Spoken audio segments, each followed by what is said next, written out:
ఇంకా ఎన్ని రోజులు గీత కంపెనీ ఇస్తావు రవి?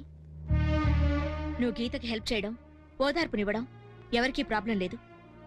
కానీ ఇంకా నువ్వు గీత మీద ఆశలు పెంచుకుంటున్నావు. అదే మాకు కష్టంగా ఉంది. ఉన్న లాస్ట్ హోప్ శంకు బాబాయ్. ఈరోజు ఆయన కూడా లేడు. అయినా ఇంకా నువ్వు అమ్మాయి మీద ఆశలు పెంచుకోవడంలో అర్థం లేదు. నువ్విలా తిరుగుతూ చివరికి ఏమవుతావో అని మాకెంత భయంగా ఉందో తెలుసా? ఇంకా రాలేదేంటా నేనే వచ్చాను. ఏంటి సీరియస్గా ఉన్నారు? ఏమైనా అయిందా? ఏం లేదు.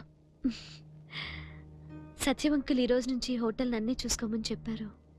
నాన్నలే నా ప్లేస్కి ఆయనకి వెళ్ళబుద్ధి కావట్లేదట. కొన్నాళ్ళు ఆగొస్తా అన్నారు. నాకేమో ఆ పనులేవి తెలీదు. కొంతకాలం నాతో ఉండి హెల్ప్ చేస్తావా?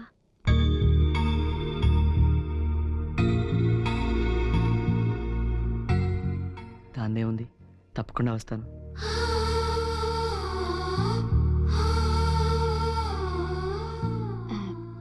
ఒక్క నిమిషం, ఇప్పుడు వస్తాను.